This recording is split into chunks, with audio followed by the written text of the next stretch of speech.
Assalamualaikum warahmatullahi wabarakatuh. Bersyukur kita kepada Allah Subhanahu wa taala dengan senantiasa mengucapkan alhamdulillahi rabbil alamin.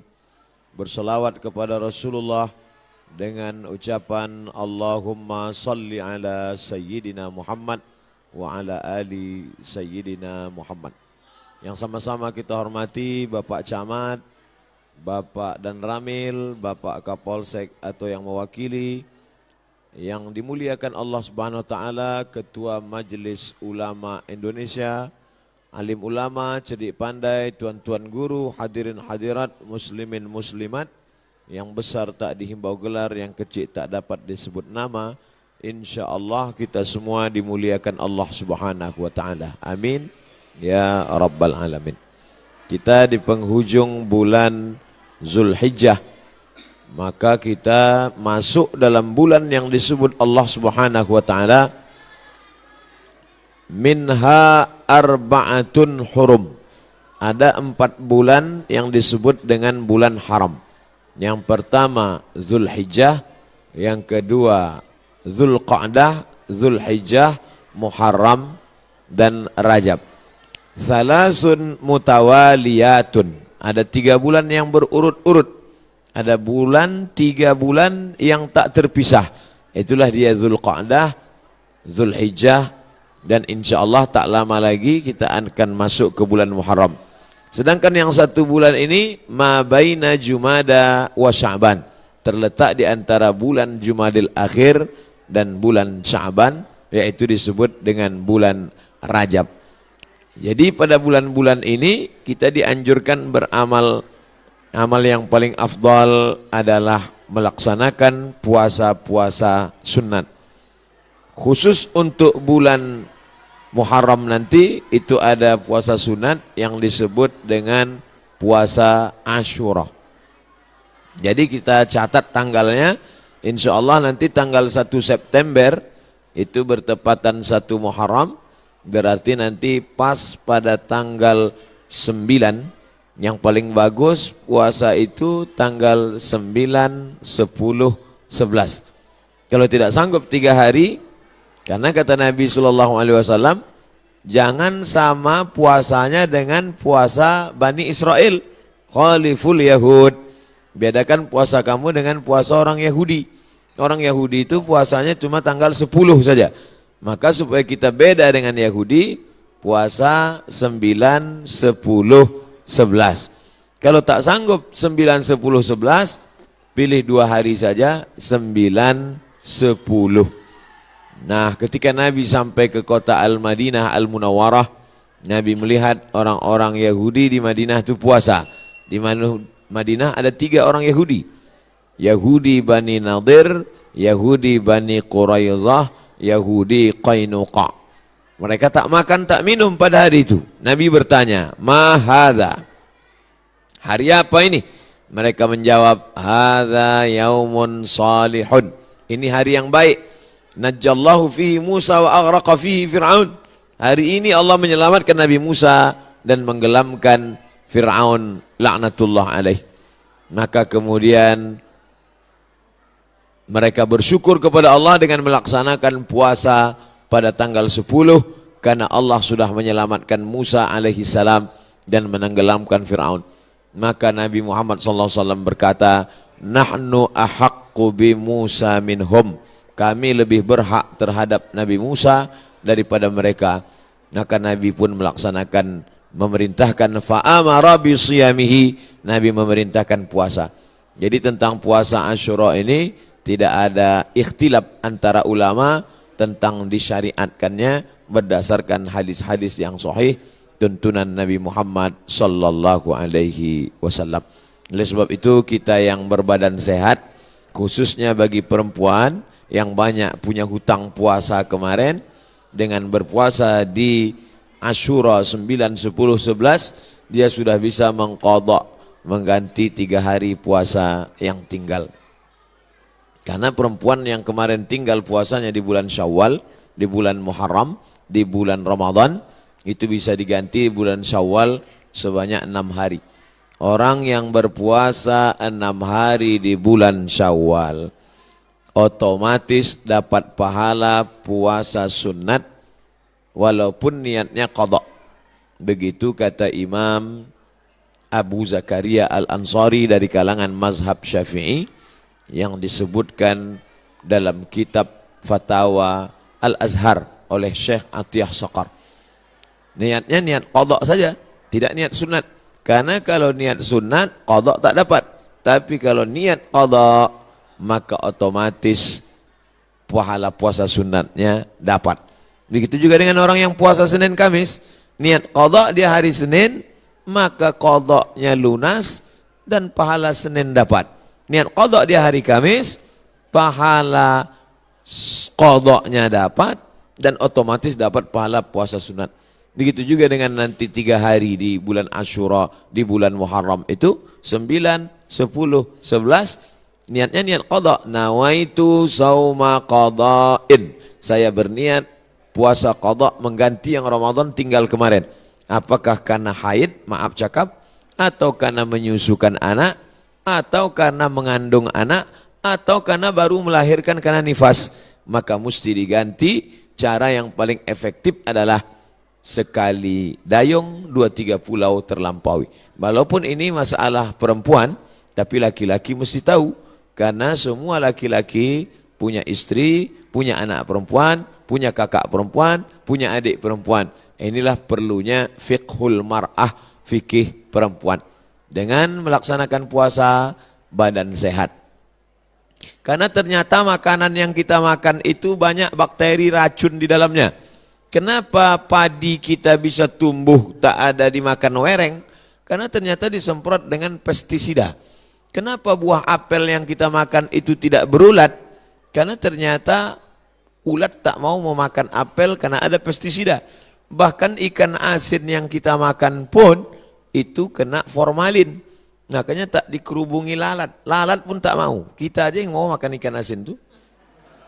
Oleh sebab itu orang yang pandai ditengoknya mana ikan asin yang tak dikerubungi lalat tak dia beli. Walaupun nampaknya segar. Begitu juga dengan ikan. Dulu kita tahu ikan cuma di es saja. Sekarang ikan disiram, direndam pakai formalin. Akhirnya kita memakan racun. Maka muncullah ada kanker darah, kanker tulang, kanker cancer kata orang barat. Tak ada obatnya sampai sekarang. Ternyata penyakit-penyakit ini bisa hilang dengan menerapkan namanya terapi fasting. Fasting artinya menahan makan. Orang barat tak tahu puasa. Mereka tetap makan buah, makan ringan, minum air putih. Tapi mereka tak makan dari pagi sampai siang sampai malam. Ternyata kalau kita tidak makan, maka badan kita memakan diri kita sendiri. Itulah racun-racun hilang di dalam badan. Kalau orang menerapkan terapi fasting tak makan ini selama 8 hari dalam sebulan. Subhanallah, Masya Allah, ini belum lahir Nabi, belum lahir lagi orang yang menemukan penyakit ini sudah diajarkan oleh Nabi Muhammad SAW. 8 hari tak makan dalam sebulan, Senin Kamis, Senin Kamis, Senin Kamis, dan Senin Kamis. Maka siapa yang melaksanakan puasa Senin Kamis, tapi yang lebih bagus lagi adalah lebih banyak daripada Senin Kamis. Karena kalau Senin Kamis cuma 8 saja, tapi yang lebih banyak daripada itu adalah 15 hari. Ahabbus saum ilallah saumi Daud. Puasa yang paling disukai Allah adalah puasa Nabi Daud alaihi salam. Yasumu yauman, puasa hari ini, makan besok. Puasa hari ini, makan besok. Adapun saya menyampaikan tentang puasa ini karena kebetulan kita di hari baik, bulan baik. Bukan berarti saya sedang puasa, tidak. Nah, jadi jangan nanti ketika diajak makan, Ustadz tuh cuma pandai ceramah aja itu. Buktinya dia makan juga. Ini pun ceramah ini tak terlalu lama. Karena tadi saya dapat kabar cepat sikit, kepiting ini udah mau lari gitu. Bapak Ibu yang dimuliakan Allah Subhanahu wa taala, oleh sebab itu nampaknya di masa akan datang tak bisa lagi kita ceramah dalam masjid, mesti dibuatkan pentas karena jamaah mengamuk-ngamuk. Ini kalau dipeturutkan betanggalan pintu-pintu masjid ini nanti lama-lama. Saya beberapa tablik akbar nih saya minta supaya di dalam masjid Karena kalau di keramaian ini dibuat pentas, orang ramai, tak semuanya senang. Banyak juga yang takut nengok orang banyak. Nah, jadi saya minta ke panitia dalam masjid aja, biar supaya tenang, lebih sejuk. Rupanya masyarakat tak bisa dibendung. Nah, inilah buktinya, tengok melimpah ruah. Kasihan, di masa akan datang nanti panjang umur, sehat badan, kita buat di stadion lapangan sepak bola. Untuk hari ini sabar-sabarkan aja dulu. Nah, jadi yang di luar menengok, tengok aja lah layar TV itu sama macam menonton TV One hari biasa. Nanti saya sampaikan, selesaikan dulu pesan-pesan ini. Setelah itu nanti saya jawab beberapa pertanyaan. Setelah itu kami pun akan langsung menuju airport karena saya akan berangkat pulang. Ini tausiah yang terakhir. Mudah-mudahan tausiah yang terakhir ini yang terbaik insyaallah. Jadi intinya pulang nanti Bapak Ibu sekalian, Bapak-bapak sampaikan pesan ke istrinya supaya mengganti puasa. Nanti kalau ada yang bertanya apa isi ceramah Ustaz Somad tadi, supaya kau ganti puasa. Karena suami disuruh Allah, ya ayyuhalladzina amanu, wahai para suami, qu anfusakum, jaga dirimu, wa ahlikum, istrimu, anakmu, naro, jaga dari api neraka, yaitu dengan melaksanakan puasa. Ibu-ibu, perempuan-perempuan banyak tahan makan, tahan minum. Apa nama programnya? Diet. Dia mau diet, kurus. Diet, tahan makan, tahan minum. Tapi orang diet tak dapat pahala. Tapi kalau orang puasa, dua-duanya dapat. Pahala dapat, qadha lunas, pahala sunat dapat, diet menyusul. Dengan syarat jangan diganti di waktu malam. Karena banyak juga mengkodok puasa di waktu siang, mengkodok makan di waktu malam. Nah, tak dapat apa-apa. Oleh sebab itu maka badan sehat, otak sehat, orang yang sedang melaksanakan puasa menanamkan takut kepada Allah Subhanahu wa taala. Takut menganiaya orang, takut menengok yang haram, takut membicarakan aib orang. Kalau sedang puasa Asyura itu nanti mana ada orang mau membicarakan aib orang lain? Ibu-ibu yang ditelepon kawannya cerita tentang tetangga, anak si fulan, istri si fulan, tak mau dia bicara. Jangan bicarakan aib orang lain, stop. Nanti malam baru kita bahas, kata dia. Haram, tak boleh. Man lam yada qaulaz zur, siapa yang tak meninggalkan cakap kotor, cakap yang tak baik, membicarakan aib orang lain, menganiaya, falaisa lillahi hajatun fi ayyada'a ta'amahu wa syarabahu.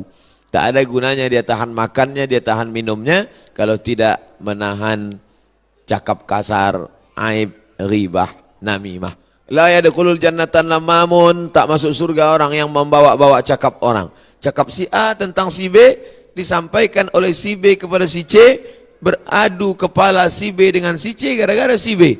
Oleh sebab itu dalam hadis dikatakan, Nabi membelah pelepah kurma, Nabi tusukkan ke suatu makam. Sahabat heran, kenapa kau tusukkan pelepah kurma itu ya Rasulullah? Kata Rasulullah, ini orang yang di dalam kubur ini sedang kena azab. Azab apa? Azab kubur. Itulah makanya sebelum salam kita berdoa, Allahumma inni a'udzubika min azabi jahannam wa min azabil qabri. Minta jauh dari azab kubur. Kenapa dia di azab kubur ya Rasulullah? Ada dua dosa dia. Yang pertama, kena azab kubur karena namam, membawa-bawa cakap orang. Oleh sebab itu kalau lidah ini terpancing mau bicara aib orang lain, stop, diisi dengan zikir, tasbih, tahmid, takbir, tahlil. Tasbih, subhanallah. Tahmid, alhamdulillah. Takbir, Allahu akbar. Tahlil, la ilaha illallah. Kalimatani, dua kalimat.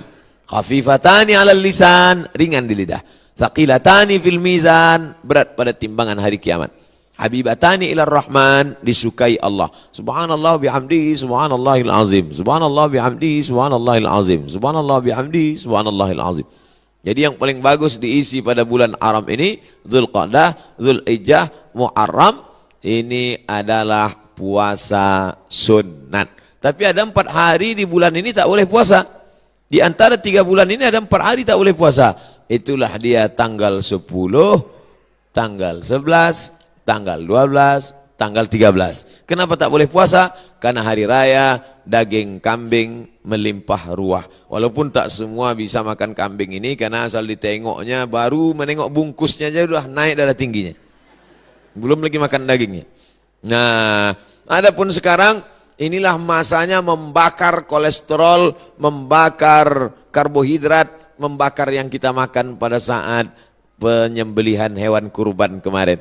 Adapun ibu-ibu, bapak-bapak yang masih banyak daging kurban di freezer itu, sedekahkanlah kepada anak yatim, fakir miskin. Ini udah hari raya yang keberapa ini di bulan Zulhijjah. Sudah mau habis bulan Zulhijjah, masuk bulan Muharram. Tapi kulkas masih banyak yang belum bisa ditutup. Masih menyipak kaki kambing itu lagi.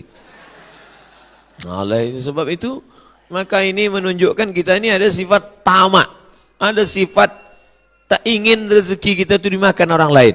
Padahal puncak keimanan adalah la yu'minu ahadukum, kamu tak beriman hatta yuhibba li akhihi, sampai kau sayang kepada saudaramu ma yuhibbu li nafsihi, sama macam sayang pada diri sendiri. Tak sampai hati kita, makanan itu hanya lewat di leher kita.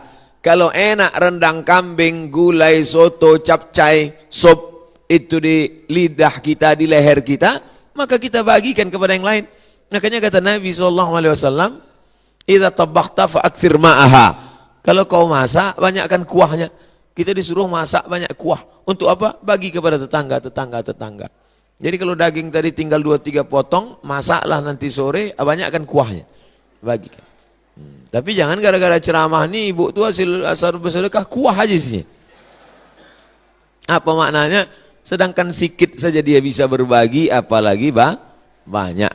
Oleh sebab itu maka dalam Islam. Tapi masalah lapar ini tak bisa kita ceritakan. Lapar bukan teori. Tak bisa diceritakan lapar menurut bahasa, lapar menurut istilah, lapar menurut etimologi, lapar menurut terminologi. Lapar mesti dirasakan. Setelah kita rasakan lapar itu, maka muncullah rasa berbagi. Lapar Ramadan sudah lupa, udah agak lama. Ramadan, Syawal, Zulqa'dah, Zulhijjah, 5 bulan setelah itu datang kita disuruh mengingat lapar lagi. Itulah dia lapar 3 hari, tanggal 9, tanggal 10, tanggal 11. Ngaji jangan cuma pengajian aja.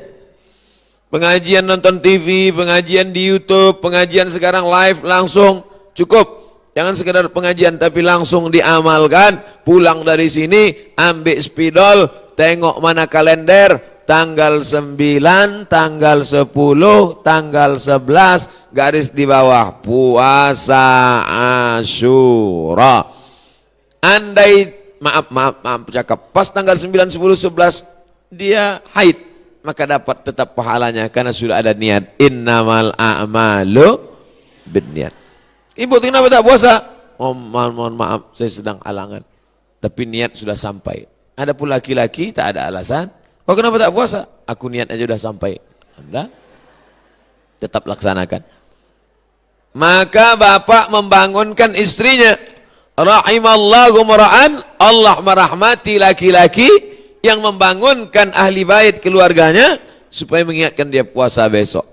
Bu, omak si Pulan, besok puasa, ganti puasa qadha kau yang tinggal Ramadan kemarin.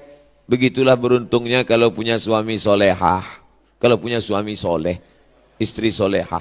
Tapi kalau dapat laki Fir'aun,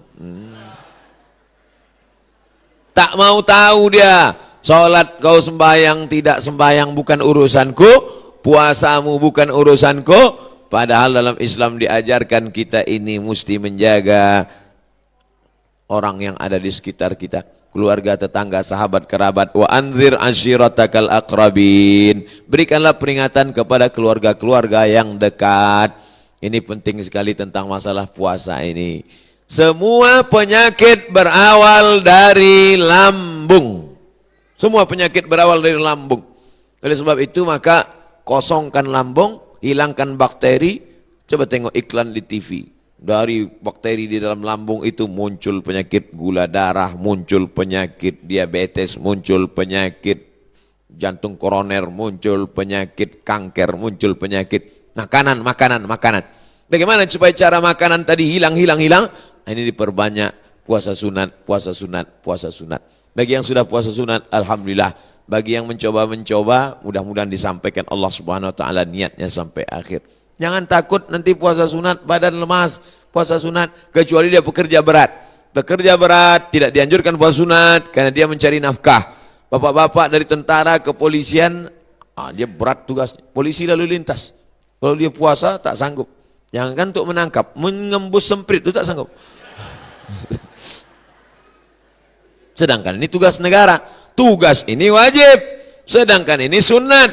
Jangan didahulukan yang sunat, meninggalkan yang wajib.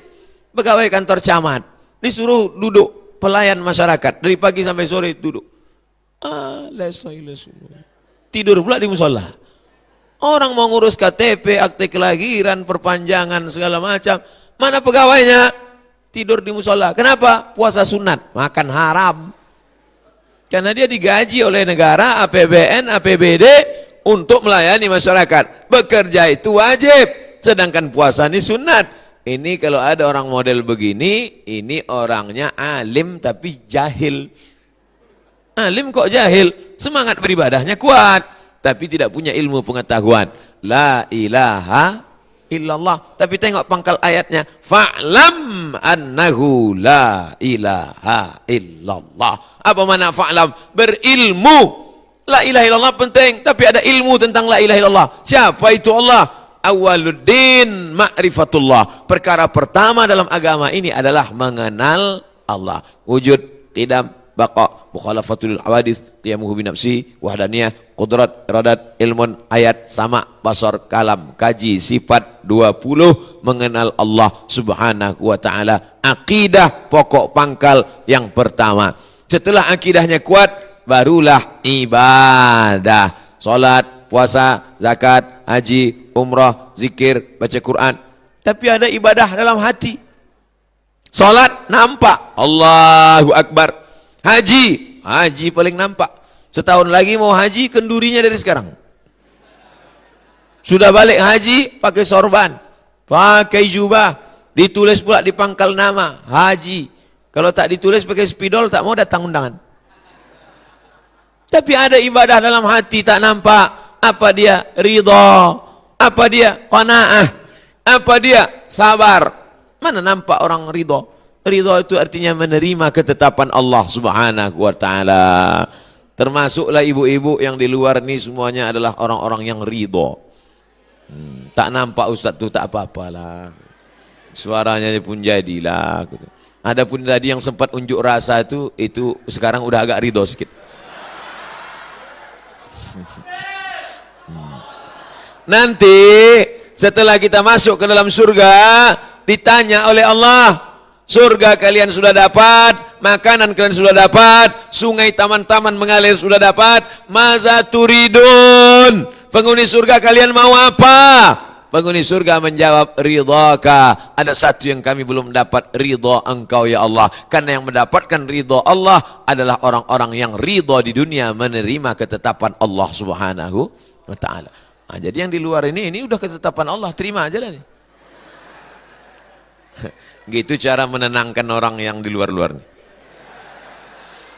Saudaraku yang dimuliakan Allah subhanahu wa ta'ala, meninggal keluarga kita, datang musibah silih berganti, menetes air mata, menangis boleh. Karena Nabi pun ketika sahabatnya meninggal dunia, namanya Utsman ibnu Maz'un, menetes air matanya jatuh ke pipi, jatuh ke jenggotnya, jatuh ke pipi Utsman bin Maz'un yang jenazah sedang dipegangnya. Itu dalil menangis boleh. Yang tak boleh itu meratap. Meratap itu apa? Mengutuk nasib. Seorang suami meninggal meratap istrinya. Abang, kenapalah kau yang mati, kenapa tak laki si anu? Laisa minna man darabal khudud wa syaqqal juyub.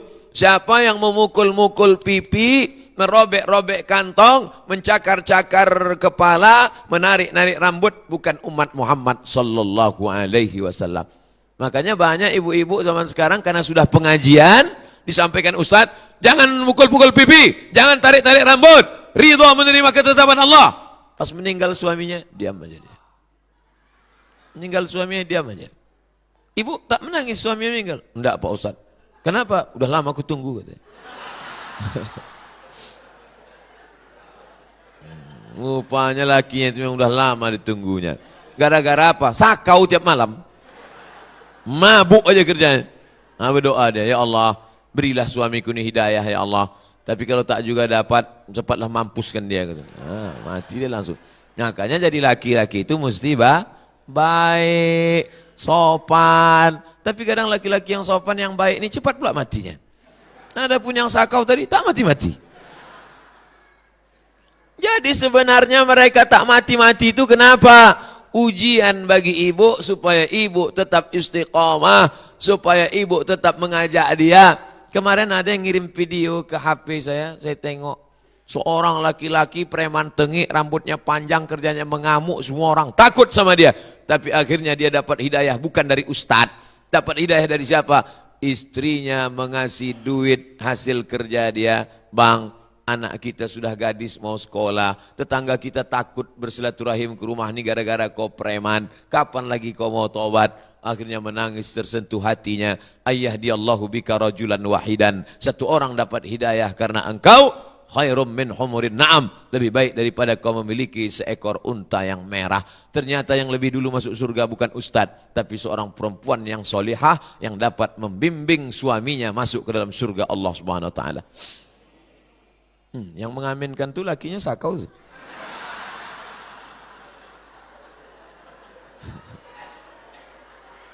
Ini dunia ini sudah terbalik sekarang. Padahal yang biasanya disampaikan tuan-tuan guru adalah suami yang membawa istri dan anak ke jalan surga. Tapi memang dunia udah mau terbalik-balik sekarang. Tak jelas tah mana kiper, tah mana back. Kacau balau. Dalam hadis disampaikan bahwa yang menyiramkan air ke wajah istri itu suami. Adinda, masak sahur ya, kita puasa besok. Adinda, kita sholat sunat. Adinda, sholat tahajud. Aslinya begitu. Zaman sekarang terbalik. Bini itu pula membawa ember. Bang, abang bangun tidak? Tapi dalam hadis ada itu disebut. Ada disebut tentang itu. Rahimallahu mra'atan. Allah memberikan rahmat kepada perempuan. Aiqazat zaujaha. Yang membangunkan suaminya. Saya lama merenung itu. Allah merahmati seorang perempuan yang membangunkan suaminya. Apa betul ini ada? Rupanya ada di zaman sekarang. Dari mana Ustaz tahu? Jamaah mengadu. Lakiku Ustaz, kalau tak ku tembak pakai pistol tembak-tembakan air tak bangun. Belinya tembaknya untuk bangun sholat. Masya Allah, tabarakallah. Ada perempuan baik, solihah, tapi lakinya tak baik. Disebutkan dalam Quran. Siapa itu? Asiyah. Doa Aisyah tak ada dalam Quran. Doa Khadijah tak ada dalam Quran. Doa Fatimah tak ada dalam Quran. Tapi doa Asiyah istri Fir'aun ada. Rabbi bnili indaka baitan fil jannah. Ya Allah, bangunkan untukku satu rumah dalam surga. Wa najjini min fir'auna wa amalihi. Selamatkan aku dari Fir'aun dan perbuatannya. Wa najjini minal qaumiz zalimin. Selamatkan aku dari orang yang zalim. Ibu, kalau bapak itu tak sembahyang, kalau bapak itu mabuk, kalau bapak itu minum kamput, ibu baca itu sering-sering, insya Allah 2 gendangnya. Kalau tak tobat, tenggelam dia di Laut Merah. Kenapa tiba-tiba Ustadz ceramahnya isinya tentang istri yang baik, suami yang tak baik? Tak tahu, itu aja terpikir dalam kepala saya. Mungkin karena menengok sebelah kanan banyak ibu-ibu, sampai ke ujung jalan. Di depan pula ibu-ibu, di kiri ini bapak-bapak. Masya Allah, tabarakallah. Kalau pergi ke Jabal Rahmah, jangan lupa membawa gula. Sudah lama saya ceramah, baru inilah masuk dari jendela.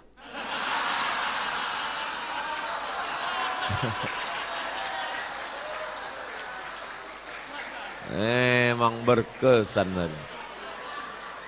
Pala masuk, di bawah orang masuk dari jendela.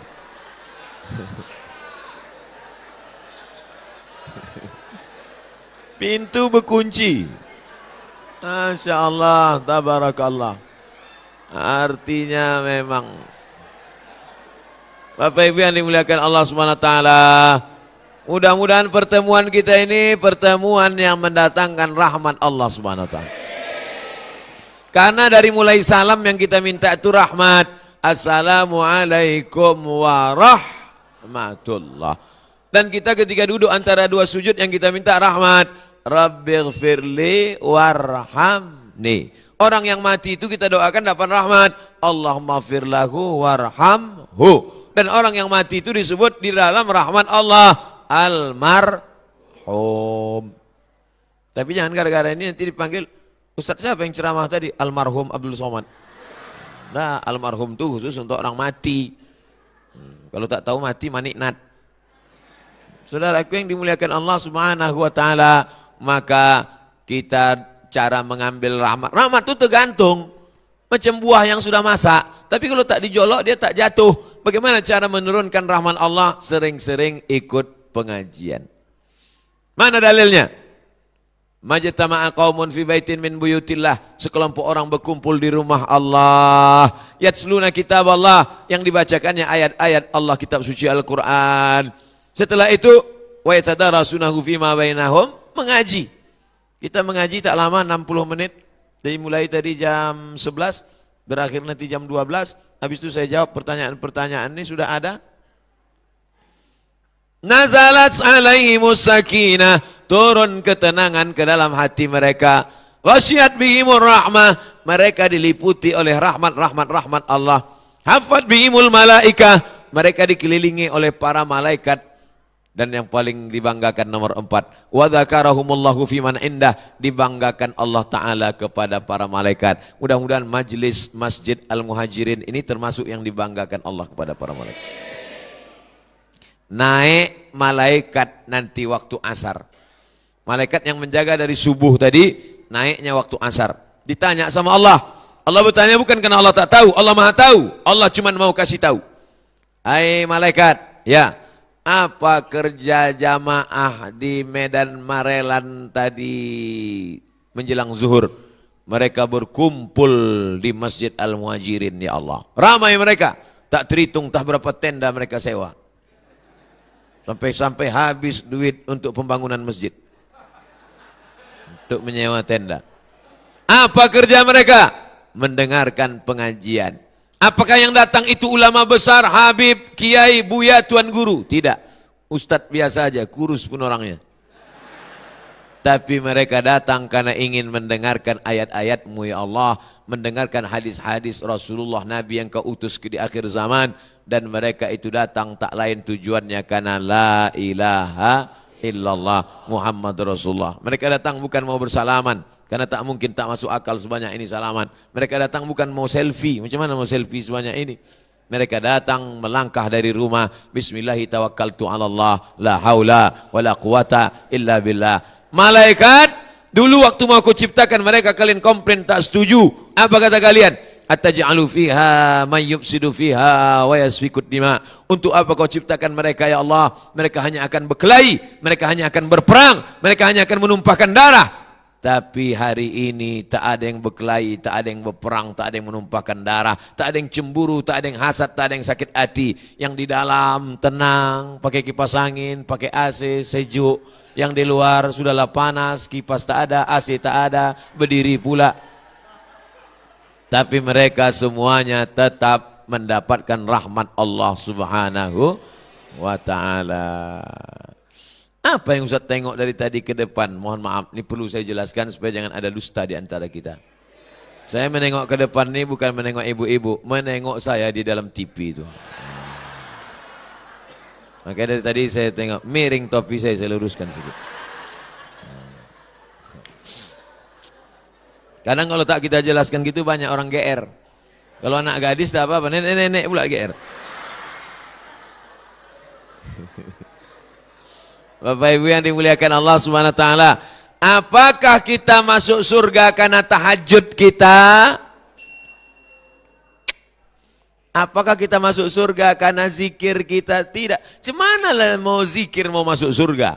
Sebelah kanan megang tasbih, kiri megang remote. Mana sinetron tadi? Subhanallah, subhanallah, subhanallah, subhanallah. La yudkhilal jannata ahadakum amaluhu. Kamu masuk surga bukan karena amalmu. Wala anta ya Rasulullah. Aku pun tak masuk surga karena amalku. Lalu masuk surga itu kenapa? Illa ayyataghammadani Allahu birahmatih. Masuk surga karena rahmat Allah Subhanahu. Ibu-ibu masih sehat karena rahmat Allah. Bapak-bapak masih hidup karena rahmat Allah. Ustaz Somad masih bisa berceramah hari ini karena rahmat Allah. Kalau bukanlah karena rahmat Allah, walaula fadlullah wa rahmatihi lakuntum minal khasirin wa rahmatuhu lakuntum minal khasirin. Kalaulah bukan karena rahmat Allah. Salah satu cara untuk menurunkan rahmat Allah adalah bersedekah. Sedekah.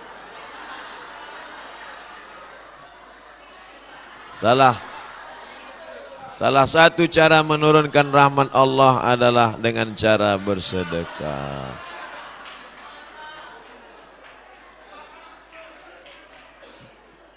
Maunya kotak nih bawa agak jauh-jauh sedikit. Ini ke tempat awak pula dia ni kan. Tak bisa bilah. Cara mengundang rahmat Allah itu turun adalah dengan bersedekah. Cuman hebatnya panitia dibawanya dulu ke muka. Karena dia tahu di sini ikan yang besar-besar itu. Ikan niu, ikan lumba-lumba, ikan paus, di sini semua. Itu maka diawalinya di sini. Adapun yang di belakang tuh ikan-ikan teri aja itu. Memang ikan teri Pak Ustadz, tapi banyak. Iya juga. Nah itu yang bawa kotak panitia bawa ke sana. Ini ku tengok, aku udah 45 menit ceramah, udah banyak yang agak mau balik itu ku tengok. Ibu-ibu sehat semuanya? Masya Allah. Jangan terlalu banyak, jangan terlalu tinggi Bu. Berkeringat ketiak.